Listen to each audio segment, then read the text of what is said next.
I must warn the viewer that the phenomenon which we are about to examine is something so extraordinary that the mind will immediately and instinctively act to dismiss it. That is why it will be important to remember the words of Dr. Charles Richet throughout our examination, the Nobel Prize-winning doctor who witnessed this phenomenon firsthand. I never said it was possible, I only said that it was true. Amongst psychic abilities, mediumship is endlessly fascinating. The most common form of mediumship is mental mediumship. Those who profess this ability claim to be able to communicate with the dead mentally, which includes the gift of clairvoyance, to see, clairaudience, to hear, and clairsentience, to feel. There is, however, a form of mediumship which is far more rare, and arguably far more bizarre. Physical mediumship. Those who claim to be a physical medium state that they can not only communicate with the dead, but allow others who are not mediums to perceive this communication as it happens in a physical form. One example of this is the physical manifestation of a spirit. Unsurprisingly, physical mediumship has long been dismissed as elaborate hoaxes by cunning frauds.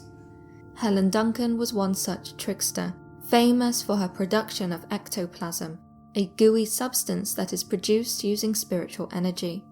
Despite many arguing that not all her demonstrations were fraudulent, Duncan's reputation was nonetheless tarnished when the gooey substance she had produced proved to be a mucus-covered cheesecloth that she had regurgitated. Many other so-called physical mediums were similarly exposed.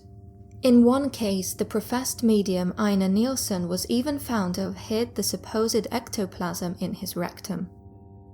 While these incidents ended much of the serious research into physical mediumship, the voices of those who defended Helen Duncan and others have echoed into our own times. Indeed, one could even say that in recent years there has been something of a resurgence of interest in the topic. It is easy to hear about levitating tables, spirits being conjured to dance around a room of people, and think it merely fraud. Without a doubt, such reports do not fit in the materialistic reality we are so sure of. Yet, a one bad apple spoiling the barrel mentality is a dangerous one to have. Dismissing physical mediumship in its entirety because of a few dubious cases is akin to pointing to a quack doctor and damning the entire medical field. Equally, just because we do not understand something does not mean it is not real. This is why it is necessary to examine one of the best examples of physical mediumship.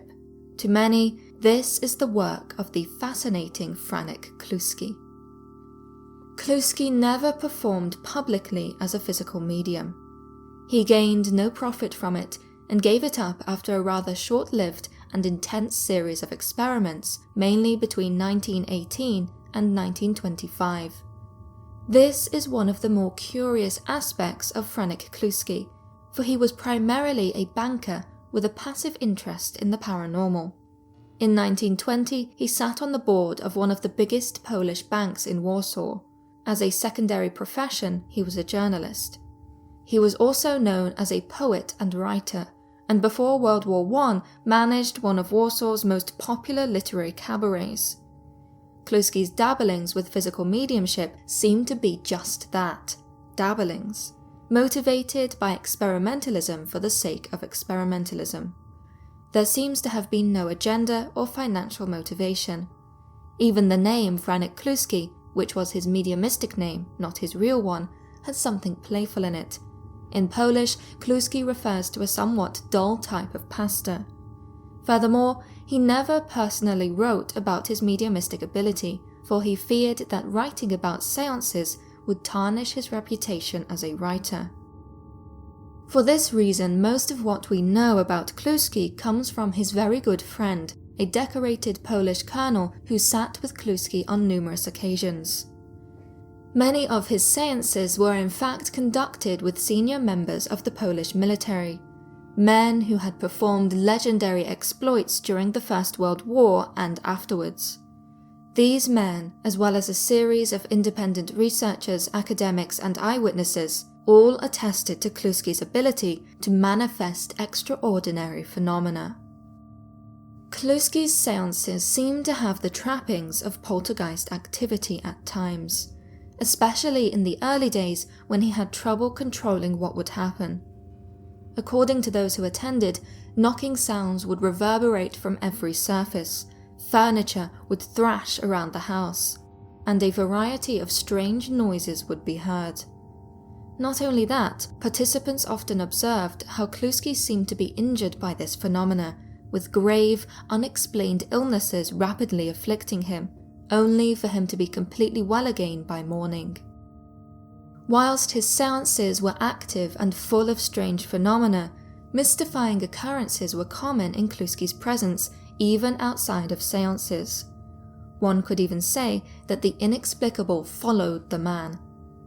Discarnate lights, varying in shape, size, and density, were said to manifest around Clusky.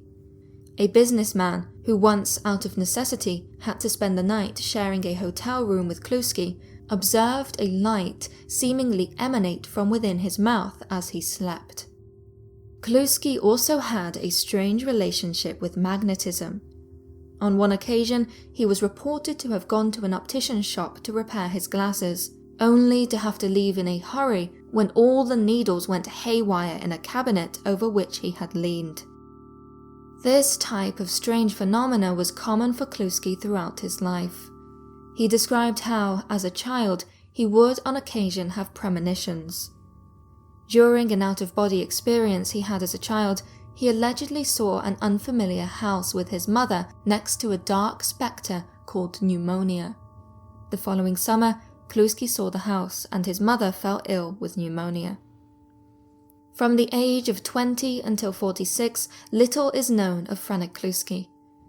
The little that is revealed tell us that he had married and had a happy family, was a thriving businessman, and a well-educated individual involved in many aspects of Polish life. Perhaps there was something in the horrors of World War I that set him on course to experiment with the paranormal. Indeed, a pan-European response to the mass bloodshed and bereavement of the Great War was the increase in popularity of spiritualism and seances. Although Clusky's involvement in World War I is clouded, his militant entourage of friends and his openness to volunteer for the army in the 1920 Polish-Soviet War seems to indicate that he must have been quite involved in the World War. Despite his willingness to experiment, Clusky always tried to dismiss the inexplicable phenomena that seemed obvious to everyone around him. One incident from 1920 that occurred whilst Clusky was a volunteer in the Dragoons is related by Dr. Sokolowski. During a feast with some Tatar soldiers, Clusky and others ate and drank sumptuously. Once inebriated, Clusky proceeded to converse with the soldiers, fluent in their Tatar language. The following morning, Clusky stated that he remembered having a conversation, but had no knowledge of the Tatar language. All of the officers around him, including an expert on Tatar languages, protested, certain that he did indeed know the language. Clusky was certain that he did not, and refused to believe their claims. On another occasion, he was tasked with writing leaflets for distribution. However, whilst he attempted to write them on his typewriter, spirits are said to have continuously interrupted him, trying to write out their own messages through him. To this, he responded by thrashing the typewriter. It would seem that Franek Clusky had a complicated relationship with the paranormal. On the one hand, he was annoyed by it and sought to dismiss it. After all, it was troubling to reconcile such phenomena with his deep Catholic faith. On the other hand, Clusky was a curious and profoundly intellectual man. As such, from 1918 to 1925, his curiosity turned into something of an addiction. The seances held throughout these years demonstrated a great breadth of phenomena, which was honed and perfected over time as Clusky became more adept. Apports, objects appearing from nowhere in the middle of the seance, were more random at the beginning. As time went by, Clusky found that he could summon whatever item he wished for the seance's participants. Most of the time, however, Clusky was in an immobile, trance-like state as the spectacular occurrences happened around him. His hands were usually held, and a red light was commonly used, alongside a screen to aid in the appearance of some apparitions. Red light was used to see the demonstrations because pure white light was thought to inhibit the production of ectoplasm. Animal apparitions were one of the more unbelievable aspects of these seances. Usually, animal manifestations could not be seen by participants, only heard, felt, and smelled. One of the earliest animals to appear was named Herkill, a smelly lion without a mane that was reported to have had the habit of incessantly trying to lick everyone's faces with a wet and prickly tongue. Incredible, indeed. A large hawk was also known to have flown around the seance room. Unlike the lion, a photograph of the bird was taken. However, one of the most popular creatures which Clusky manifested was the Pithecanthropus, or primitive man, an ape-like animal with tangled hair and a habit of loudly smacking its lips. It was reportedly good-natured, but very simple-minded. The creature supposedly had a habit of not following commands correctly, to the extent that it would often be reprimanded, at which point the ape would hide under the table and proceed to lick everyone. The bizarreness of these animal manifestations cannot be understated, but they have been verified as having appeared by numerous investigations. In particular, reports of the ape man were confirmed by the eyewitness and researcher Gili, who gave a detailed account of his experiences. Another eyewitness, Mrs. Hewitt Mackenzie, detailed her experience in an article for Psychic Science. Part of her account reads as follows. I can certainly certify to this, having in 1922 seen the creature lift the luminous slate and with it illumine and show its face quite. I saw its jaw and shoulder illumined from behind in the same way. No other apparition accompanied it. However, the most spectacular of Franek Clusky's powers was his ability to fully materialize the dead before participants' eyes. On the 21st of June 1923, a patriotic Polish politician and writer reports on a séance he attended at Clusky's house. According to his testimony, a phantom appeared, perfectly formed, whom one of the participants, General Mariusz Zaruski, recognized as a Russian general he once knew. Zaruski approached the phantom and asked in Russian, "Is that you?" In response, the phantom happily saluted the general several times and tried to communicate something with his lips, but no sound was uttered. Commenting on this, the eyewitness wrote in a state of bewilderment. But how, out of what elements, does human flesh, accurate, perfect, living, vibrant, form itself? Do they contradict their material existence, or do they mock experimental science and the wisdom of this world? During his lifetime, many researchers tried to expose Franek Clusky as a fraud. During a trip to Paris, Clusky was approached by l'Institut Métaphysique International, who asked if they could investigate him under laboratory conditions. He agreed. During these seances, conditions were tightly controlled. A red light and large screens coated with zinc and sulfide were used, and Clusky's hands were held and pressed up against his body throughout. Nobody was allowed in or out of the séance room once it had begun.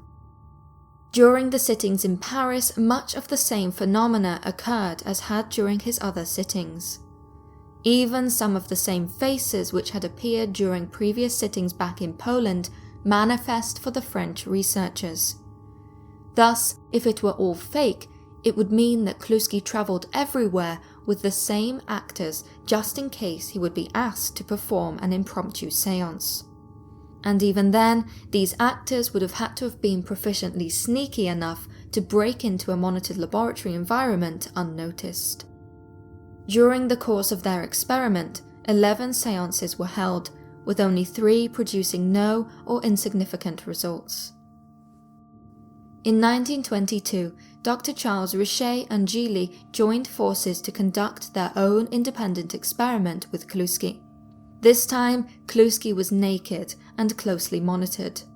However, this did not inhibit any of the phenomena.